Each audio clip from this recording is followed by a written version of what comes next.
আমরা আমাদের যেই প্রোজ পিসটা পড়তে চলেছি that is Amarnath which is written by Sister Nivedita. ঠিক আছে?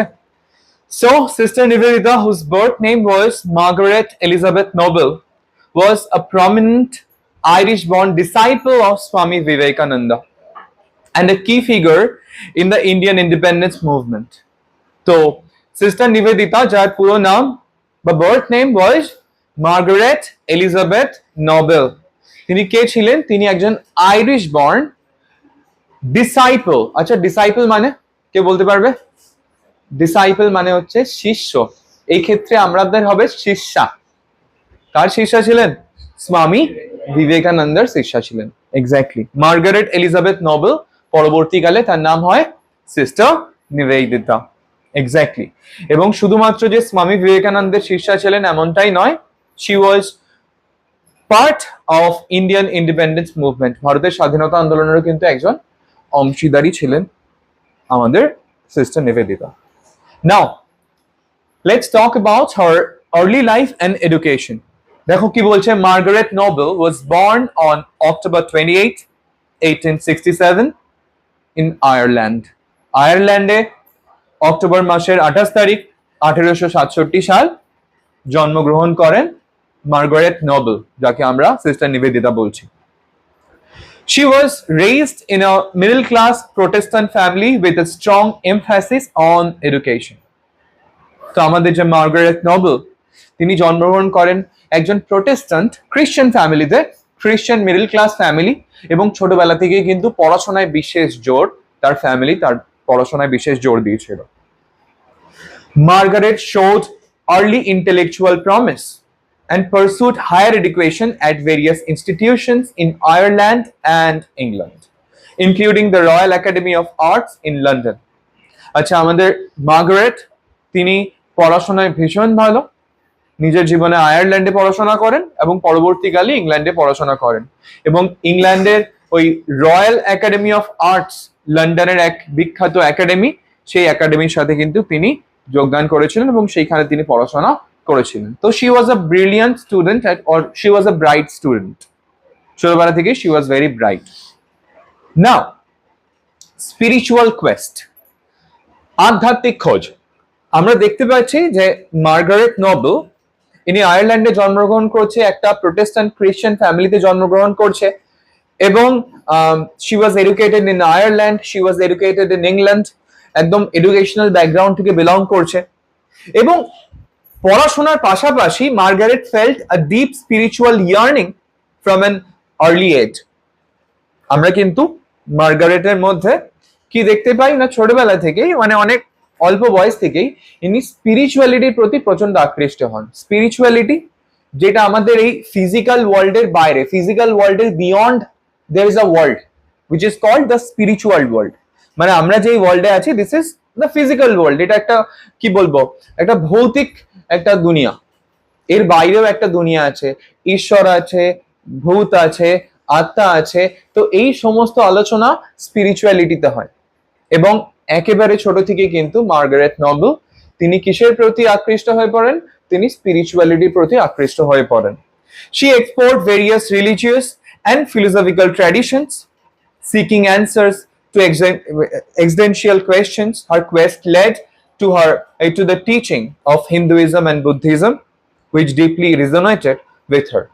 তো যারা স্পিরিচুয়ালিটির প্রতি ইন্টারেস্টেড থাকে না, তাদের মনে স্পেসিফিক কিছু কোয়েশ্চেন্স থাকে। ফর এক্সাম্পল, যারা স্পিরিচুয়ালিটির প্রতি ইন্টারেস্টেড থাকে তাদের মনে কোয়েশ্চেন থাকে যে আমি কে, হু এম আই, আমি কোথা থেকে এসেছি, আমি কেনই বা পৃথিবীতে এসেছি, বা এই যে এন্টায়ার ইউনিভার্স, এটাকে কে ক্রিয়েট করেছে, ডাজ গড এক্সিস্ট, ঈশ্বরের কি অস্তিত্ব আছে কি নেই।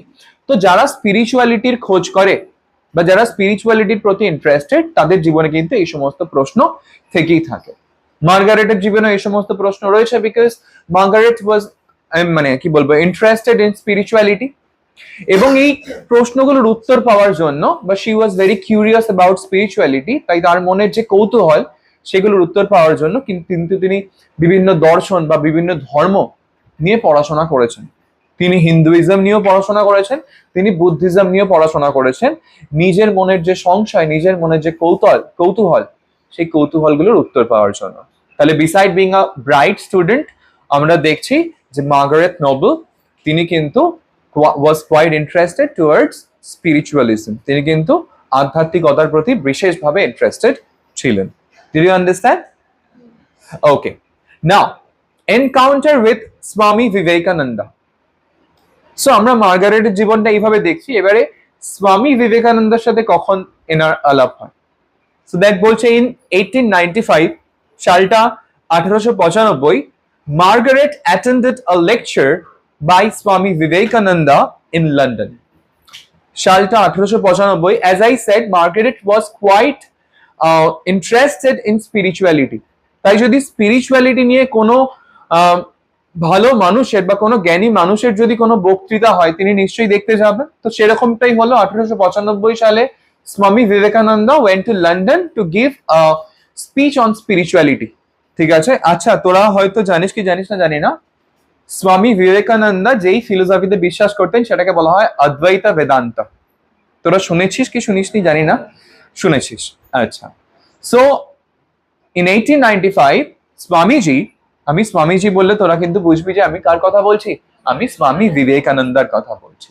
He went to actually London, he went to England to give a speech on spirituality. He went to London to give a speech on Advaita Vedanta. And at that point of time, কে স্বামীজির এই speech শুনবে? Margaret Noble, and she was very much influenced by Swamiji. Exactly. She was deeply inspired by his teachings on Vedanta. যেমনটা আমি বললাম যে স্বামী বিবেকানন্দ ইংল্যান্ডে বেদান্তা পড়াতে গেছে, বেদান্তা মানুষকে শেখাতে গেছেন, সেই বেদান্তার যে কনসেপ্ট, সেই কনসেপ্ট শুনবে কে? Margaret Noble. And she became very impressed.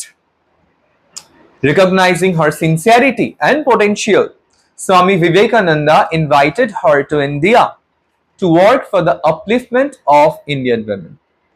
So এরপরে মার্গারেট নোবেল তিনি স্বামীজির সাথে মিট করেন, দেখা করেন, and স্বামীজি could recognize যে এই মার্গারেট নোবেলের মধ্যে কিন্তু সেই পোটেনশিয়াল আছে যে সে বড় কোনো কাজ করতে পারবে, বিকজ আমরা অলরেডি দেখেছি she was so bright, she was so brilliant a student, and that's why Swamiji invited Margaret to India, যে তুমি ভারতবর্ষে আসো এবং ইন্ডিয়ান উইমেন তাদের আপলিফটমেন্টের জন্য তুমি কাজ করো।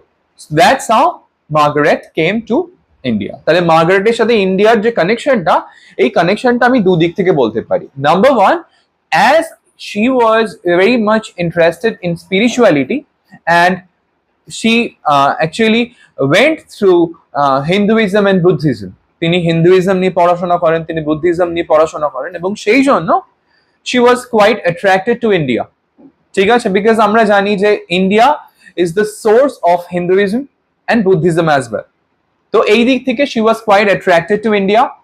And after that, in 1895, when Swamiji went to London to give a speech on Vedanta, Margaret saw Swami Vivekananda, and after hearing his speech on Vedanta and spirituality, Margaret was so impressed and she met him. She met Swamiji. The Swamiji could actually recognize her potential, যে মার্গারেটের মধ্যে কতটা potential আছে স্বামীজি কিন্তু বুঝতে পারে, and that's why Swamiji actually invited Margaret to India to work for the upliftment of Indian women. এত অবধি কোনো অসুবিধা আছে? Okay. Next, life in India. In 1898, Margaret traveled to India and was initiated into the monastic life by Swami Vivekananda. 1898 সাল Margaret কোথায় এলো? ভারতবর্ষে এলো, এবং ভারতবর্ষে আসার পরে সন্ন্যাস জীবনে দীক্ষা নিল কার আন্ডারে? স্বামী বিবেকানন্দার আন্ডারে। Who gave her the name Nivedita, এবং এই স্বামীজি কিন্তু মার্গারেটকে কি নাম দিল? নিবেদিতা নাম দিল। আচ্ছা, এই নিবেদিতা এই ওয়ার্ডটার মানে, এটা একটা ওয়ার্ড, এই ওয়ার্ডটার মানে কি? আমরা বাংলায় বললে হবে নিবেদিত। কাকে নিবেদন করি? ঈশ্বরকে নিবেদন করি, রাইট? কোনো জিনিস, হ্যাঁ, এই যে তোরা যেমন যখন পুজো দিস তখন আর কি ওই দেখবি অফারিংস দিস তো, রাইট? ফুল, ফল এন্ড মিষ্টি সবকিছু ভগবানকে অর্পণ করিস, তো ওটাকে নিবেদন করা বলে actually. So something that is dedicated to god, সেটাকে আমরা বলছি নিবেদিতা। তো এই যে মার্গারেট নোবেলকে এই যে নিবেদিতা নামটা কে দিচ্ছে? Swamiji, exactly. She dedicated herself to the service of India, particularly in the field of education and women's empowerment. পরবর্তীকালে তিনি ভারতবর্ষে নারী শিক্ষা এবং নারীদেরকে আরো বেশি সুযোগ সুবিধা দানের জন্য কিন্তু কাজ করা শুরু করলেন। তো আমি এমনটা বলবো না যে মার্গারেট নোবেল মানে আমাদের সিস্টার নিবেদিতা শুধুমাত্র স্পিরিচুয়ালিজমের সাথে বা স্পিরিচুয়ালিটির সাথেই যে শুধুমাত্র যুক্ত ছিলেন এমনটা নয়। তিনি ভারতবর্ষে উইমেন এম্পাওয়ারমেন্ট, তিনি ভারতবর্ষে মহিলাদের শিক্ষা, ইভেন কি ভারতবর্ষের যে ফ্রিডম মানে ফাইট সেটার সাথেও কিন্তু যোগদান করেছিলেন। তাহলে একটা হিউজ ইম্প্যাক্ট রয়েছে তার to the Indian history. Now work and contributions.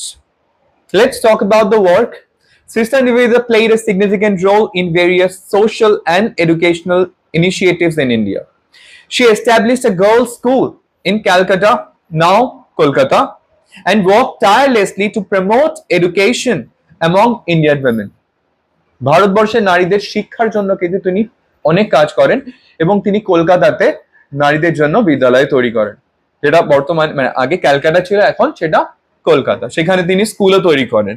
She also actively participated in the Indian national movement. এবং আমি যেমনটা তোদেরকে বললাম, শুধুমাত্র যে নারী শিক্ষা এমনটা নয় বা শুধুমাত্র যে স্পিরিচুয়ালিটি এমনটা নয়, তিনি কিন্তু ভারতবর্ষের ন্যাশনালিস্ট মুভমেন্ট, ভারতবর্ষের স্বাধীনতা আন্দোলন, সেই স্বাধীনতা আন্দোলনেও কিন্তু তিনি যোগদান করেন। যেটা আমাদের জন্য সব থেকে বেশি ইম্পর্টেন্ট সেটা হচ্ছে লিটারারি অ্যান্ড ইন্টেলেকচুয়াল কন্ট্রিবিউশনস। তিনি কি লেখালেখি করেছেন? দেখ, beside being a spiritual master or a disciple, master তো নয়, spiritual disciple ছিল তোমার স্বামী বিবেকানন্দের, ঠিক আছে? She was actually Margaret Noble. Sister Nivedita was actually the spiritual daughter of Swami Vivekananda. Spiritual daughter মানে একটা হয় বায়োলজিক্যাল ডটার, ঠিক আছে? নর্মাল যেটা মানে বাবা যখন জন্ম দেয় তো সে হচ্ছে বায়োলজিক্যাল ডটার, এই বায়োলজিক্যাল ফাদার। আর আরেকটা হয় স্পিরিচুয়াল ফাদার। স্পিরিচুয়াল ফাদার মানে যে এই যে স্পিরিচুয়ালিজমের দুনিয়ায় নিবেদিতার জন্ম কে দিয়েছে? বিবেকানন্দা। বায়োলজিক্যালি জন্ম দেয়নি, বাট স্পিরিচুয়ালিজমের দুনিয়ায় নতুন করে জন্ম পেয়েছে কার জন্য? স্বামী বিবেকানন্দার জন্য। তো তাই জন্য স্বামী বিবেকানন্দা কিন্তু মার্গারেট নোবেল মানে সিস্টার নিবেদিতার কিন্তু স্পিরিচুয়াল ফাদার অ্যাজ ওয়েল। তাহলে সিস্টার নিবেদিতা তিনি একজন সোশ্যাল অ্যাক্টিভিস্ট, তিনি নারীদের জন্য কত কাজ করছেন, তিনি একজন সোশ্যাল রিফর্মার অ্যাজ ওয়েল, তিনি আমাদের ভারতবর্ষের স্বাধীনতার আন্দোলনে যোগদান করেন। তার সাথে সাথে she was a great writer as well. দেখ কি বলছে, sister Nivedita was a prolific writer and lecturer. তিনি কিন্তু একজন দারুণ রাইটার ছিলেন, তার সাথে সাথে লেকচারার ছিলেন। Contributing articles to various publications and delivering lectures on Indian culture and spirituality. তিনি বিভিন্ন জায়গাতে ভারতবর্ষের সংস্কৃতি এবং ভারতবর্ষের স্পিরিচুয়ালিটি, আধ্যাত্মিকতা এবং সংস্কৃতি নিয়ে কিন্তু বিভিন্ন জায়গাতে কি করেছেন? তিনি স্পিচ দিয়েছেন। She authored several books including Kali the Mother and the Web of Indian Life. তিনি বিভিন্ন বই লিখেছেন, তার মধ্যে অন্যতম কিছু ফেমাস বই হলো কালি দ্য মাদার আর the web of Indian life. Now আমাদের পড়ার জন্য যেটা সব থেকে বেশি ইম্পর্টেন্ট সেটা হচ্ছে সিস্টার নিবেদিতা লেখা এই বইটা, the master as I saw him, being pages of the life of the Swami Vivekananda is a 1910 book written by Sister Nivedita. তো সিস্টার নিবেদিতা স্বামী বিবেকানন্দাকে নিয়ে একটা বই লিখছেন এবং সেই বইটার নাম the master as I saw him. মানুষে বলে এটা নাকি সিস্টার নিবেদিতার অটোবায়োগ্রাফি, যেখানে সিস্টার নিবেদিতা স্বামীজিকে ভারতবর্ষে এসে এবং লন্ডনে থাকাকালীনও স্বামীজিকে যেইভাবে দেখেছেন, স্বামীজি সম্পর্কে সেই জিনিসগুলোই পোর্ট্রে করেছেন এই বইটাতে, যে বইটার নাম the master as I saw him. এই বইটা 1910 সালে পাবলিশ হয় এবং বইটাতে মোট কতগুলো চ্যাপ্টার্স রয়েছে? এই বইটাতে মোট 18টা চ্যাপ্টার রয়েছে। The book covers Nivedita's experiences with Swami Vivekananda, whom she met in London during November 1895. আমি যেমন আগে বললাম যে স্বামী বিবেকানন্দার সাথে সিস্টার নিবেদিতার দেখা কবে হয়? 1895 সালে লন্ডনে, এবং তারপর থেকে যত রকমের ইন্টারাকশন হয় সেই ইন্টারাকশন গুলো তিনি নোট ডাউন করেছেন এবং এই বইতে কিন্তু সেগুলো লেখা রয়েছে। Amarnath is the 8th text in the book and first published in the magazine প্রবুদ্ধ ভারত। তো অমরনাথ এই যে আমাদের টেক্সটটা, ওই যে বইটা the master as I saw him, যে বইটার 18টা চ্যাপ্টার আছে, সেই বইটার 8 নম্বর চ্যাপ্টার কিন্তু অমরনাথ।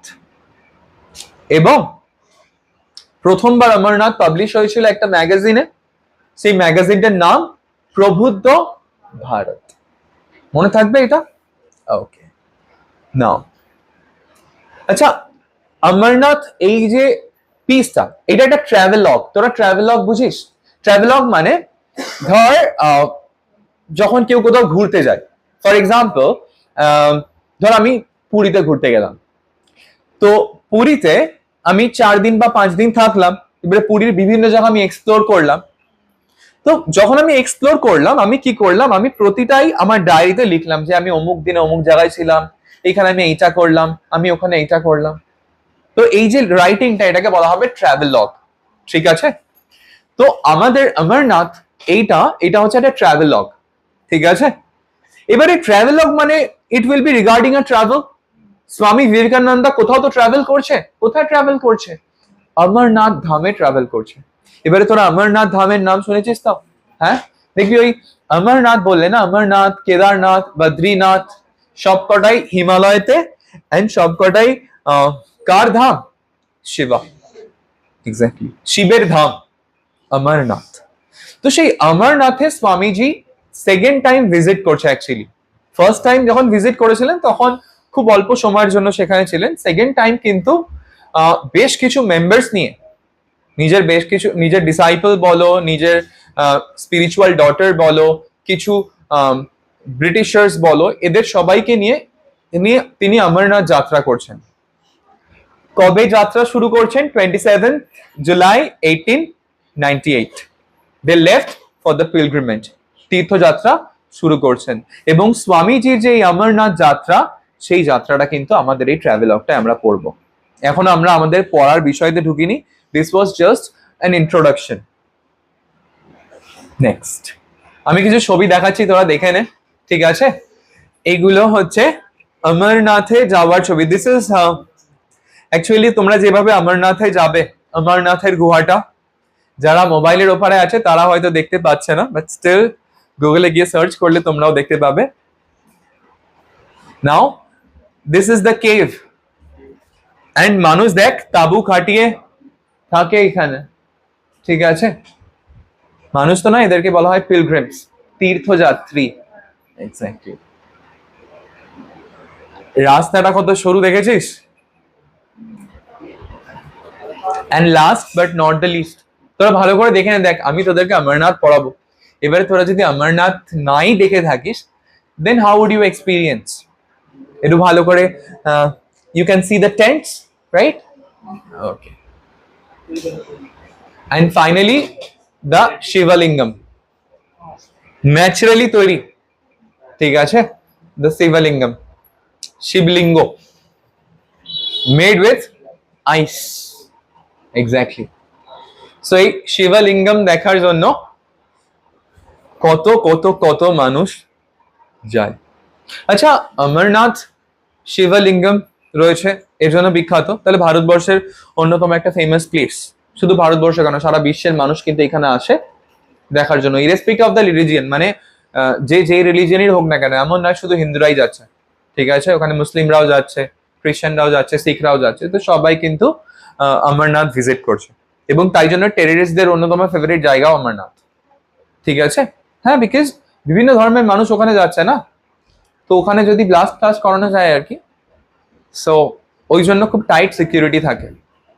যদিও এখন শুনেছি নাকি মানুষ এখানে বেশি ব্লগ ঠক বানাচ্ছে, যতদিন ব্লগ বানায়নি ততদিনই ভালো ছিল, আই গেস। কিছু জিনিস আনএক্সপ্লোরডই ভালো, যে আমি গিয়ে দেখবো একটা সময়। যাই হোক, আমাদের যেতে হলো না, আমরা বাড়িতে বসেই উই ক্যান সি ইমেজেস, ঠিক আছে? সো এবারে কিন্তু আমরা কি পড়বো? টেক্সটটা পড়বো, ঠিক আছে?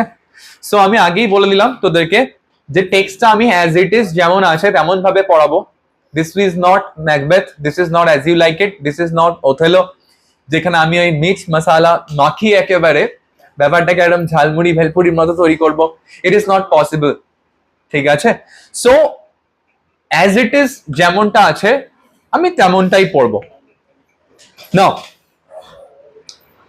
it was in the course of an open air meal in the Mughal gardens at Achabal that the Swami suddenly announced that he would go to Amarnath with the pilgrims and take his daughter with him.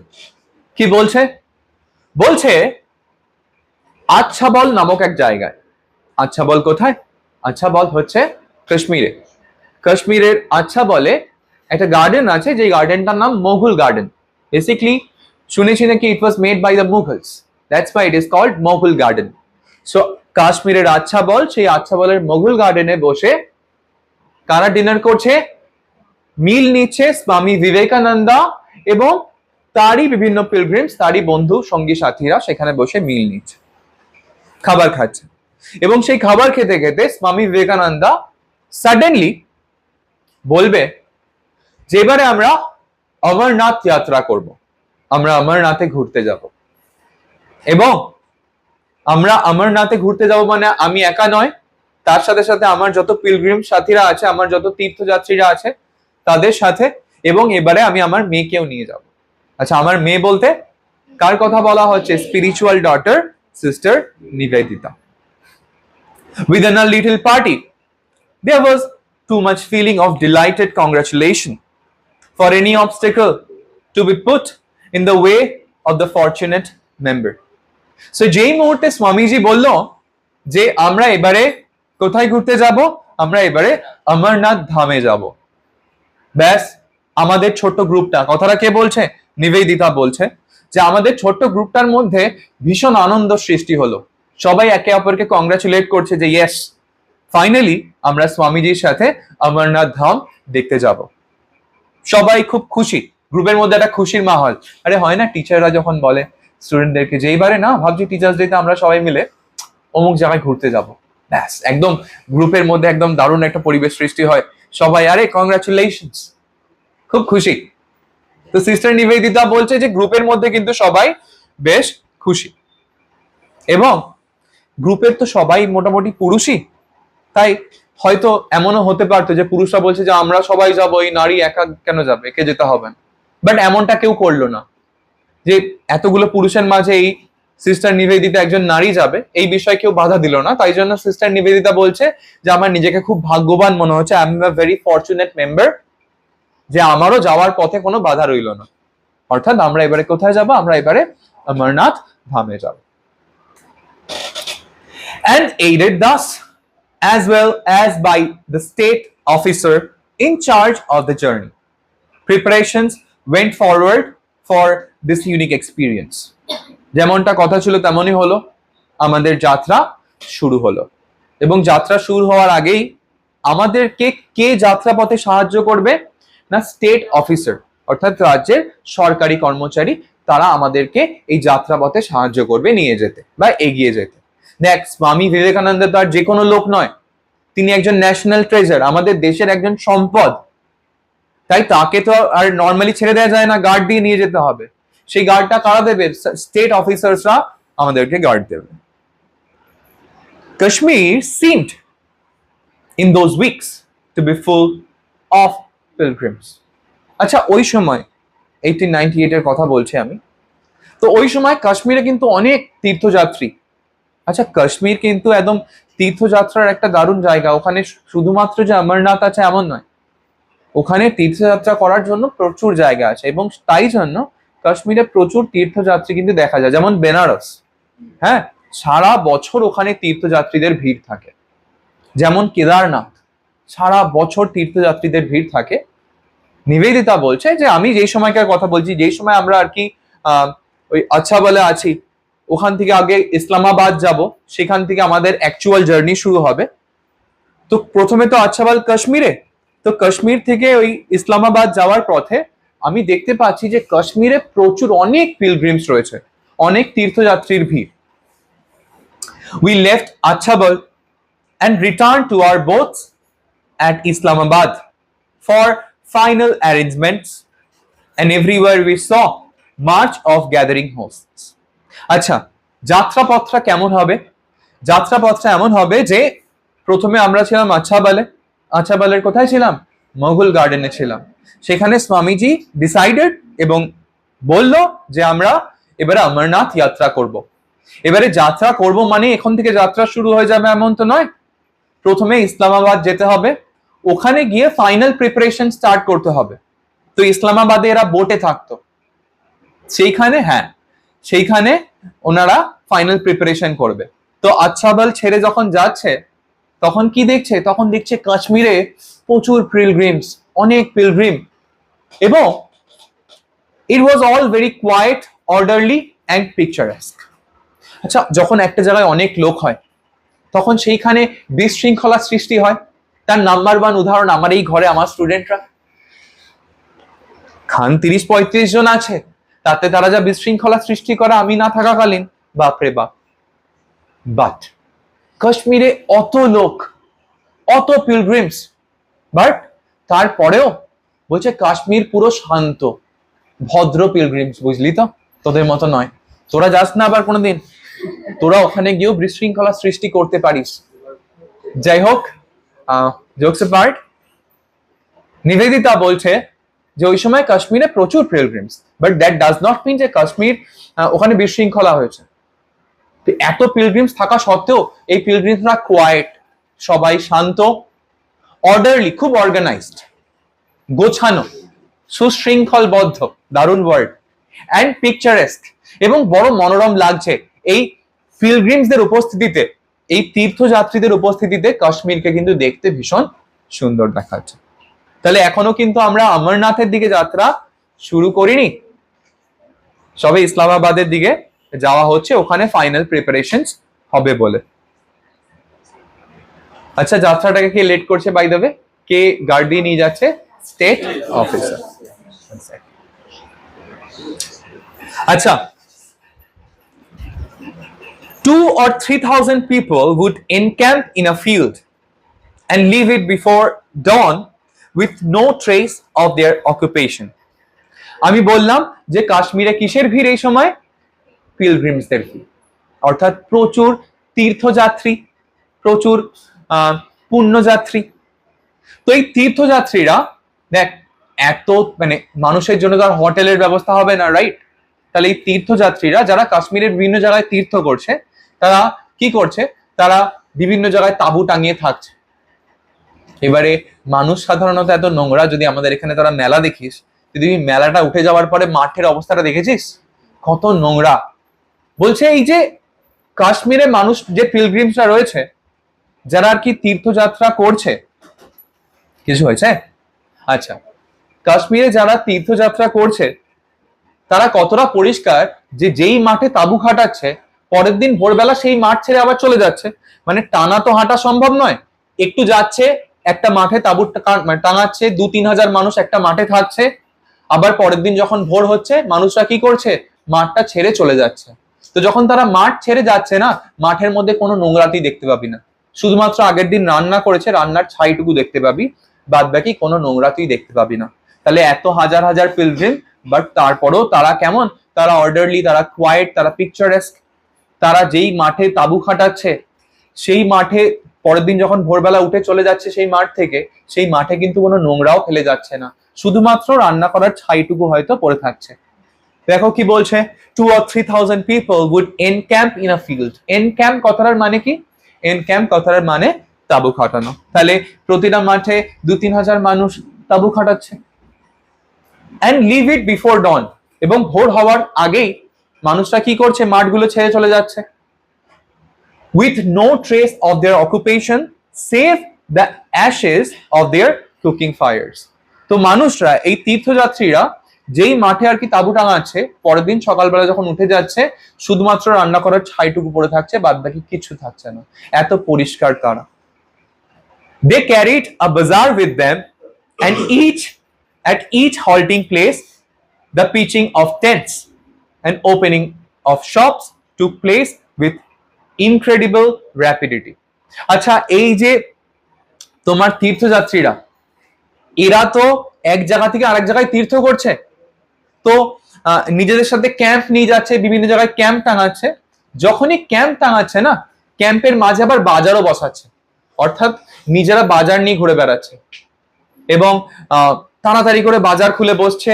একদিকে তারা তীর্থযাত্রাও করছে, আবার একদিকে বিক্রি বাট্টাও করছে, একদিকে খাওয়া দাওয়াও করছে, সবকিছুই চলছে কিন্তু অতীব পরিষ্কার ভাবে, কেউ কোনো জিনিস নোংরা করছে না।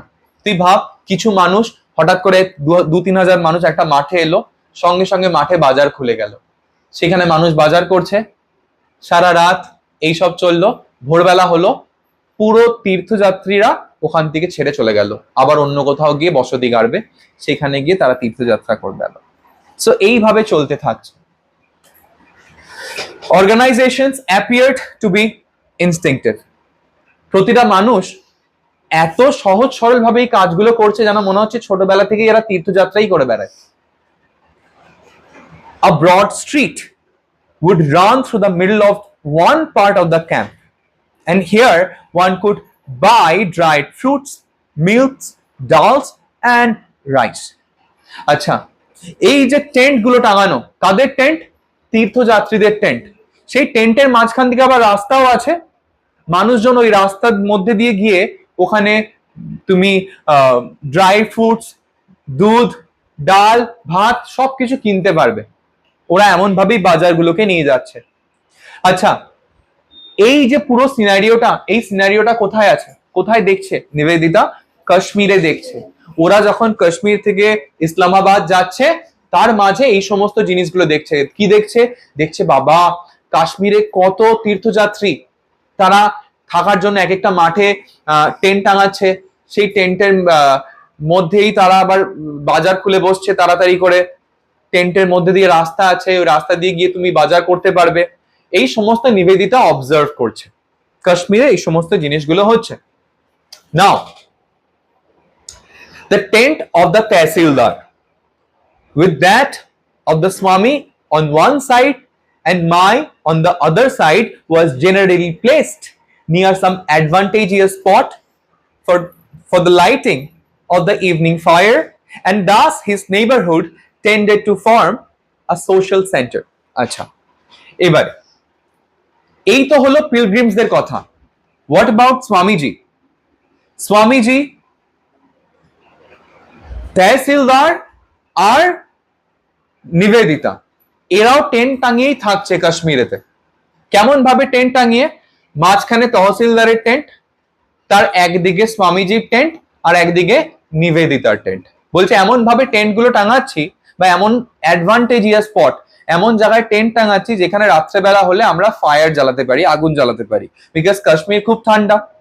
এবারে ব্যাপারটা হচ্ছে এমন, এইখানে যারা পিলগ্রিমস আছে, পিলগ্রিমসের মধ্যে অনেক সাধু রয়েছে, আর এই সাধুদের মধ্যে না প্রচন্ড ক্রেজ কার জানিস তো? স্বামীজি। অর্থাৎ এই পিলগ্রিমসের মধ্যে যারা সাধু বা যারা শিক্ষিত সাধু, তারা সবাই জানে যে এইখানে কে রয়েছে, এইখানে রয়েছেন স্বামী বিবেকানন্দা। আর তারা সবাই পাগল কার সাথে দেখা করার জন্য? স্বামী বিবেকানন্দার সাথে দেখা করার জন্য। তাহলে কাশ্মীরি সাধুদের মধ্যে কিন্তু বিশাল ক্রেজ বা বিশাল ফ্যাসিনেশন কার প্রতি? স্বামী বিবেকানন্দার প্রতি। বলছে দেখ, there were hundreds of monks of all the orders with their Gerua tents, some no larger than a good sized umbrella.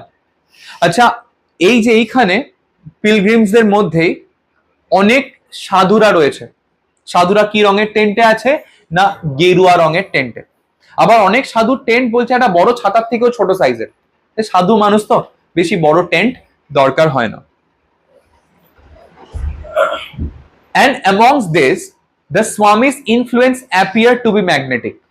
এবারে কাশ্মীরে এই যে সাধুরা যারা আর কি টেন্ট টাঙিয়ে আছে, তারা যখন জানতে পারছে কার সম্পর্কে? স্বামী বিবেকানন্দার সম্পর্কে, তারা না একেবারে সেই লোহা যেমন চুম্বককে দেখলে আকর্ষিত হয়ে চলে যায় না চুম্বকের দিকে, এই স্বামীজিরাও মানে এই বাকি যে যারা তোমার সাধুরা আছে, তারাও কার দিকে আকর্ষিত হয়ে যাচ্ছে? স্বামী বিবেকানন্দার দিকে। The more learned of them swarmed about him at every halting place, filling his tent and remaining absorbed in conversation throughout the hours of daylight. এবারে স্বামী বিবেকানন্দ কাশ্মীরের যেই জায়গাতেই নিজের টেন্ট টাঙাচ্ছে না কেন, তার স্বামী বিবেকানন্দ কাশ্মীরের কোন একটা জায়গায় টেন্ট টাঙিয়েছে, এই যে সাধুদের দল পৌঁছে যাচ্ছে স্বামী বিবেকানন্দের টেন্টে এবং দিনের বেলাতে টেন্টের মধ্যে ঢুকে স্বামীজির সাথে গল্প করছে। ঠিক আছে, দিনের বেলাতে কেউ স্বামীজিকে একা ছাড়তে চাইছে না। কেন এত ক্রেজ সাধুদের মধ্যে স্বামীজির প্রতি? বিকজ স্বামীজি প্রচন্ড নলেজেবল, তাই সাধুরাও এনার কাছ থেকে নলেজ ডিরাইভ করছেন, সাধুরাও এনার কাছ থেকে নলেজ নিতে চাইছেন। এবং যেখানে স্বামীজিকে দেখতে পাচ্ছেন যে হ্যাঁ এইখানে তো স্বামীজির টেন্ট আছে, সমস্ত সাধুরা স্বামীজির টেন্টের ভেতরে, যেমন ওই মৌমাছিরা ঢুকে যায় কোনো জায়গায়, ঠিক তেমন ভাবে। আচ্ছা, কখন স্বামীজির টেন্টে যাচ্ছে বাই দেবে, এইটা কিন্তু পরীক্ষায় আসে। কোন সময়? দিনের বেলায়। এমন নয় রাত্রেবেলা সাধুরা স্বামীজির টেন্টে গিয়ে গল্প করছে স্বামীজির সাথে। রাত্রেবেলা no entry, only throughout the hours of daylight. যাই হোক, অনেক সিরিয়াস টপিক পড়াচ্ছি তো মাঝে মাঝে এরকম একটুখানি অ্যানেকডোট প্রয়োজন। ঠিক আছে, তো দিনের বেলাতে কিন্তু সাধুরা স্বামীজির সাথে গল্প করতে যেতেন এবং স্বামীজির সাথে ডিসকাশন করতে যেতেন to derive knowledge. The talk on their side, he told us afterwards, had been all of Shiva. আচ্ছা, এই যে যারা, যেই সমস্ত সাধুরা স্বামীজির টেন্টে ঢুকে পড়ছেন, কেন ঢুকে পড়ছেন? স্বামীজির সাথে গল্প করার জন্য। স্বামীজি আমাদেরকে পরে বলছে, আমাদেরকে বলতে নিবেদিতাদেরকে, যে এই সাধুরা সবাই আমার সাথে শিবকে নিয়ে গল্প করতে আসছে। অবশ্যই শিবের দর্শন করতে যাচ্ছে, শিবকে নিয়ে তো গল্প করবে। And they had remonstrated with him seriously when he had insisted occasionally on drawing their attention to the world about them. আচ্ছা, এখানে একটা ব্যাপার আছে যে তুই ইমাজিন কর যে সাধুরা সবাই স্বামী বিবেকানন্দার প্রতি মারাত্মক crazy, they were very crazy about Vivekananda. আরে এখানে বিবেকানন্দ আছে, চলে গেল বিবেকানন্দের টেন্টে, দিয়ে বসে পড়ে বিবেকানন্দকে জিজ্ঞেস করে, স্বামীজি আপনি বলুন না আপনার অভিজ্ঞতা শিব সম্পর্কে। বলে স্বামীজি তিনি কি করতেন, তিনি মাঝে মাঝে সাধুদেরকে বলতেন, আচ্ছা তোমার বউ নেই, আর তোমার বাচ্চা নেই, তুমি বিয়ে করনি কেন? সাধুরা তখন খেপে যেত, খেপে গিয়ে স্বামীজিকে উল্টো পাল্টা কথা শোনাতো যে এসছি এখানে কিসের জন্য? শিবের সম্পর্কে কথা বলার জন্য, বউয়ের সম্পর্কে জিজ্ঞেস করছে। এরকম সাধনা হবে নাকি? আসলে স্বামীজি আর কি ওদেরকে একটুখানি টেস্ট করতেন, হ্যাঁ, যে মনে বউয়ের চিন্তা করছে আর মুখে কি শিবের কথা বলছে।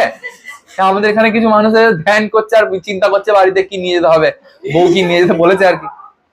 তো সাধুরা যখন স্বামী বিবেকানন্দের কাছে যাচ্ছে, বিবেকানন্দকে কি জিজ্ঞেস করতে, যে একটু শিব সম্পর্কে বলুন না। স্বামী বিবেকানন্দ এসেছে, বউ ভালো আছে, বাচ্চা কেমন আছে, বিয়ে করনি নাকি তুমি? স্বামী বিবেকানন্দ কি করছে? Drawing their attention to the world about them. Swami Vivekananda কিন্তু মানুষের অ্যাটেনশনটাকে কোথায় নিয়ে যাচ্ছে? পার্থিব জগতের প্রতি। আর তখন সাধুরা প্রচন্ড খেপে যাচ্ছে। রিমনস্ট্রেটেড মানে হচ্ছে প্রতিবাদ করা। এবারে ক্ষিপ্ত ভাবে স্বামীজিকে কথা শুনিয়ে দিত, ধুর মশাই আপনার কাছে এসছি কোথায় আপনি শিবের জ্ঞান দেবেন, তা না করে পার্থিব জগতের প্রতি মনটাকে টেনে নিয়ে যাচ্ছে। ইভেন ফরেনার্স, আচ্ছা এই যে সাধু না, আচ্ছা শুধু সাধু নয়, আরো কিছু জ্ঞানী গুণী মানুষ, এদের আবার একটু ব্যাপার ছিল, এদের মধ্যে আবার একটু ফরেনার প্রীতি ছিল। ফরেনার প্রীতি মানে বুঝিস? মানে এদের মধ্যে কিছুজন আবার স্বামীজিকে জ্ঞান দিত এই বলে, even foreigners they urged were men why make such distinctions between Swadesh and Videsh, nor could many of them understand the warmth of his love and sympathy for the Mohammedanism. আচ্ছা হ্যাঁ বলছি,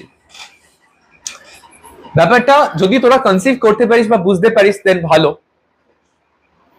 কিছু মানুষ বলছে যে স্বামীজি বলছি যে এই মানুষ কেন স্বদেশ আর বিদেশ করে? আচ্ছা স্বদেশ আর বিদেশ কি আলাদা? এই আমরা স্বদেশের মানুষ, ওনারা বিদেশের মানুষ, আমরা কি আলাদা? আমাদের মধ্যে তো কোনো পার্থক্য নেই। তাহলে সমাজ কেন এত পার্থক্য করে? আমরা সকলে কার অংশ? আমরা সকলে ঈশ্বরের অংশ। আমিও ঈশ্বরের অংশ, তুমিও ঈশ্বরের অংশ। এটা এটা অদ্বৈত বেদান্তেরই পার্ট। অদ্বৈত বেদান্ত বলছে যে ব্রহ্মতত্ত্ব যেটা, আমরা ব্রহ্মতত্ত্বই, মানে আমাদের মধ্যেও ওই ঈশ্বরেরই অংশ রয়েছে, তাই আমি ঈশ্বর, মানে আমি ঈশ্বরের অংশ। তো কিছু মানুষ স্বামীজিকে ইমপ্রেস করার জন্য আর কি মাঝে মাঝে বলতে যে স্বামীজি, আমার মনে হয় আমরা আর বিদেশিরা সবাই এক, আমরা সবাই ব্রহ্মতত্ত্বেরই অংশ, আমিও ঈশ্বরের অংশ, তারাও ঈশ্বরের অংশ, তাহলে মানুষ কেন আমাদের মধ্যে পার্থক্য করে? আচ্ছা, তাহলে এরা কত ব্রড মাইন্ডেড ভাব, সাধু কত ব্রড মাইন্ডেড, এরা ভাবছে সবাই এক, এই বিশ্ব এই সংসার হচ্ছে একটাই দেশ, এমন চিন্তা ভাবনা। তো স্বামীজি কিছুক্ষণ পরে যদি কোনো মুসলমান লোককে ভালোবাসতেন, এরা আবার গোসা হয়ে যেত, বাবা মুসলমানদের প্রতি ভালোবাসা দেখেছো? তাহলে এই সাধুরা কিছুক্ষণ আগে কি বলছিল, বিদেশিরা আমরা সবাই এক, ভাই ভাই। আবার স্বামীজি যে একটু মুসলমানদের প্রতি ভালোবাসা জেগে উঠলো, এদের আবার সহ্য হতো না। তাহলে যেই মানুষরা, যেই সাধুরা ভাবছে যে আমরা সবাই তো ঈশ্বরের অংশ, তাহলে বিদেশিরা আমরা যদি ঈশ্বরের অংশ হতে পারি, তাহলে মুসলমানরাও তো সেই ঈশ্বরেরই অংশ। কিন্তু এরা মুসলমানদেরকে সহ্য করতে পারত না। ঠিক আছে? The same otherworldliness that made Swadesh and Videsh indistinguishable also prevented these simple souls from formally conceiving of a unity in which Hindu and Mohammedans were but rivals. দেখো আমি একটু সহজ করে বলার চেষ্টা করছি। The thing is that যে there were sadhus যারা বিদেশিদেরকে আপন মনে করতো, যে হ্যাঁ এরাও আমাদের মতোই, আমাদের আর এদের মধ্যে কোনো পার্থক্য নেই। বাট যখনই মুসলিমদের ব্যাপার আসতো, ওরা কখনোই স্বীকার করতে চাইতো না যে আমরা আর মুসলিমরা আমরাও একই, আমাদের মধ্যেও সেই চেতনাই আছে যেই চেতনা আমাদের সাথে বিদেশিদের মধ্যে আছে। এবারে এই যে সাধুরা, তারা মুসলিমদেরকে কি মনে করতো, নিজের রাইভাল মনে করতো। এন্ড দ্যাটস ওয়াই এই সাধুরা আবার কিছু যুক্তিও দিত যে কেন মুসলিমরা আমাদের রাইভাল। সাধুরা বলতো, the soil of the Punjab, they argued, was drenched with the blood of those who had died for the faith. আচ্ছা, স্বামী বিবেকানন্দ যদি কখনো জিজ্ঞেস করতো যে কেন মনে হয় যে আমরা হিন্দুরা আর ওই মুসলিমরা আলাদা, যদি তোমার মনে হয় স্বদেশী আর বিদেশিরা দুজনেই এক, তাহলে হিন্দু মুসলিমকেও তোমার একই মনে হওয়া উচিত। তখন এই সাধুরা বলতো না, ওই মহামেডানরা, মহামেডান মানে হচ্ছে মুসলিম, ঠিক আছে, যারা ইসলাম ধর্ম ফলো করে ওদেরকে বলা হয় মহামেডান, ওই মহামেডানরা আলাদা, ওরা কোনোদিনই হিন্দুদের সাথে এক হতে পারবে না। কেন? ওরা বলে যে মনে নেই পাঞ্জাবে কত শিখ নিজের ধর্ম বাঁচাতে গিয়ে প্রাণ খুইয়েছিল, পাঞ্জাবের রক্তে আজও শিখ, মানে পাঞ্জাবের মাটিতে আজও শিখদের রক্ত।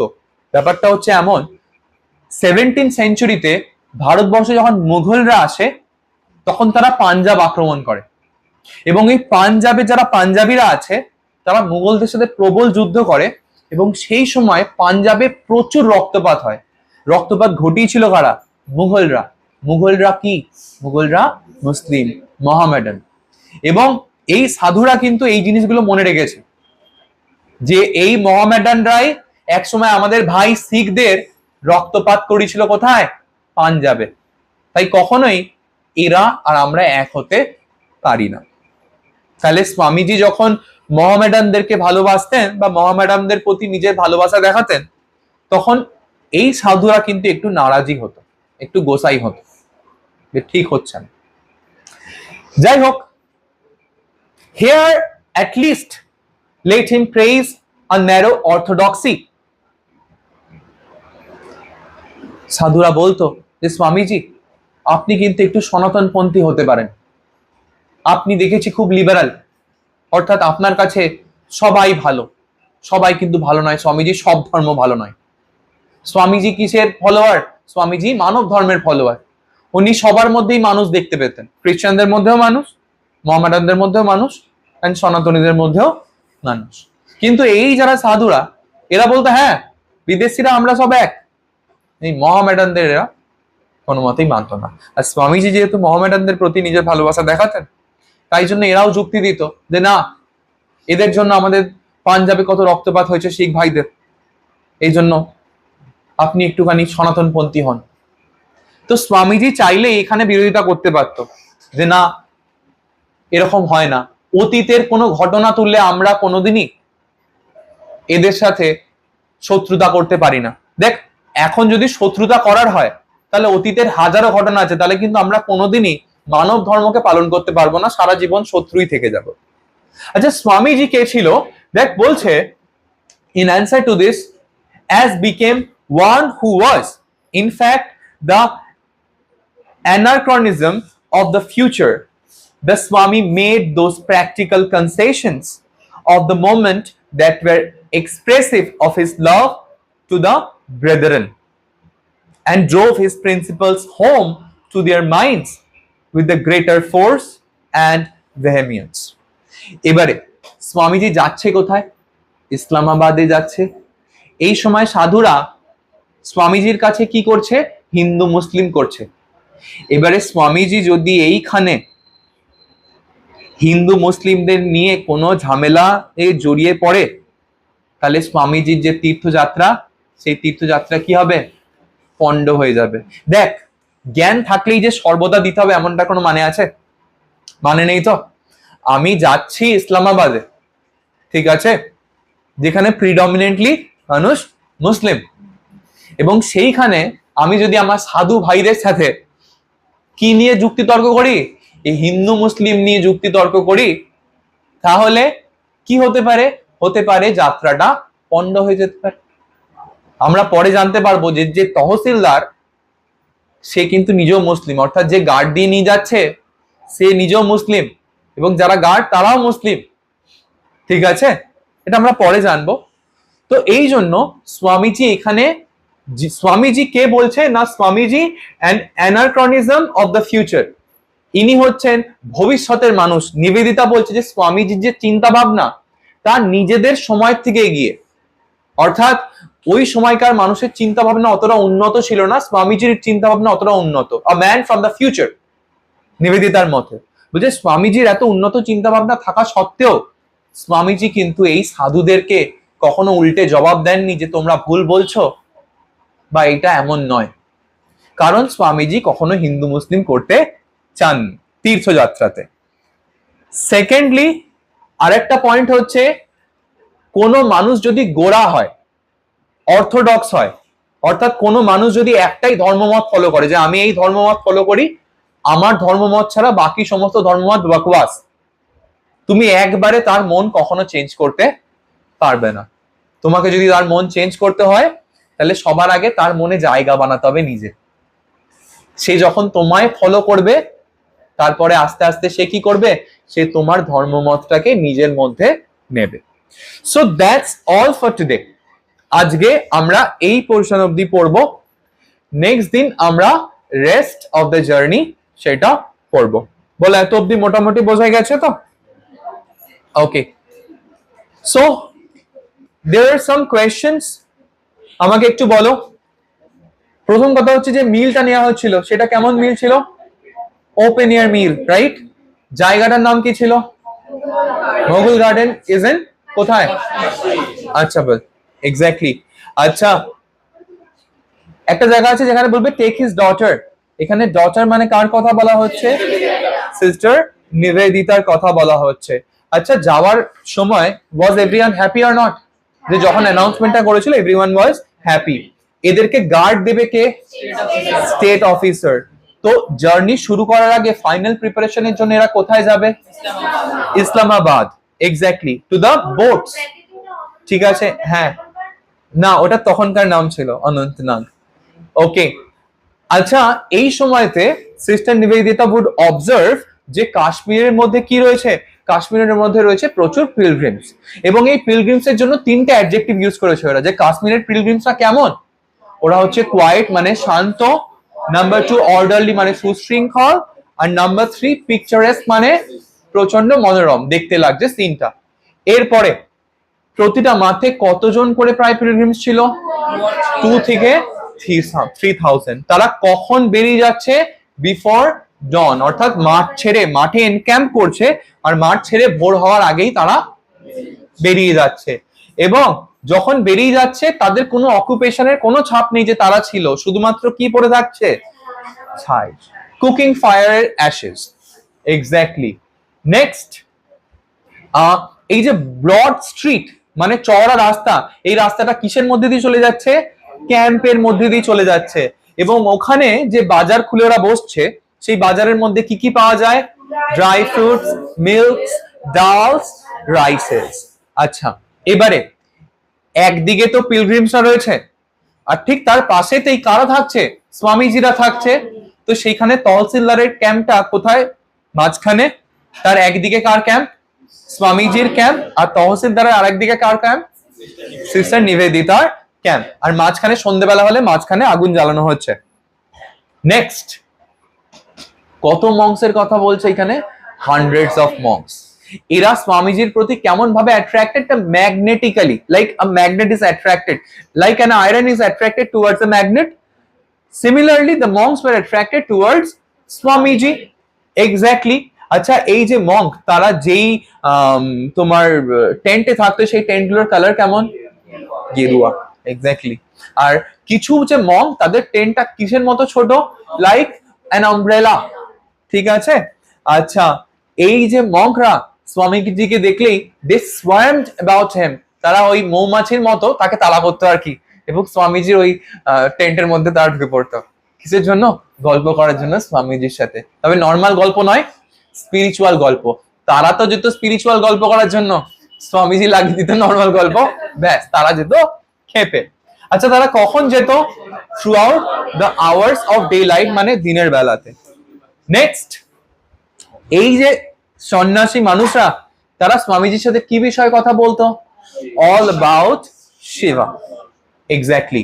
এবারে স্বামীজি তাদের অ্যাটেনশনটাকে ডাইভার্ট করার জন্য তাদের সাথে পার্থিব জগৎ সম্পর্কে গল্প করা শুরু করতো। পার্থিব জগৎ মানে জানি তো, হ্যাঁ, যে কি খেয়েছিস, আচ্ছা ও ব্যাপার, এই জিনিসটা খেতে খুব ভালো লাগে। বলছে আমি শিবা সম্পর্কে জানতে চাই, স্বামীজি আমাকে উল্টো পাল্টা শুধু দিকে নিয়ে যাচ্ছে, আমার মন ভটকে দিচ্ছে। সেই জন্য সাধুরা মাঝে মাঝে কি করতো, দে রিমনস্ট্রেটেড মানে প্রতিবাদ করা, লাইক দুটো ভৎসনাই করে দিত, হ্যাঁ এগুলো ঠিক নয়। আচ্ছা, এবারে এই যে সাধুস, এই সাধুসের মধ্যে কাদের প্রতি একটুখানি নিচু ভাব ছিল, কাদেরকে এরা একটু ছোট করে দেখতো, মহামেডানদেরকে। এবং মহামেডানদেরকে ছোট করে দেখা বা মহামেডানদেরকে নিজেদের ভাই না মনে করার পেছনে এদের কারণ হচ্ছে, এরা বলছে পাঞ্জাবে প্রচুর এই ধর্মাবলম্বী যারা মানুষ, যারা শিখ ধর্মকে অবলম্বন করেছিল, এরকম অনেক মানুষের রক্ত আছে পাঞ্জাবে। এবারে এই ঘটনাটার অ্যাকচুয়াল রেফারেন্স হচ্ছে ওই 17th সেঞ্চুরিতে মুঘলসরা পাঞ্জাব আক্রমণ করছে, আর সেই সময় শিখ ধর্মকে বাঁচানোর জন্য প্রচুর শিখ পাঞ্জাবে মৃত্যুবরণ করেছে। এবং সেই ঘটনার পরিপ্রেক্ষিতে এরা বলতো যে আমরা কখনো ওদেরকে নিজেদের মনে করতে পারি না। আচ্ছা, এইখানে স্বামীজি কি কখনো নিজেকে এবার ওই এই মানুষগুলোকে ডিফেন্ড করতো না, স্বামীজি এই মানুষগুলোকে কখনো ডিফেন্ড করতো না, বা স্বামীজি এখানে হিন্দু মুসলিম করতো না, তিনি মেনেই নিত, যা কথা বলতো শুনে নিত, বেশি জ্ঞান এখানে দেখাতো না। তাতে সাধু ভাইদের প্রতি ভালোবাসাও দেখানো হলো, তার সাথে সাথে নিজের তীর্থযাত্রাও করা হলো। সো এইটা আমাদের ফার্স্ট দিনের বিষয়। বলো কোথাও কোনো অসুবিধা আছে ফার্স্ট দিনের বিষয়তে? এখান থেকে এমসিকিউস আসলে পারা যাবে। ওকে, দ্যাটস অল ফর টুডে।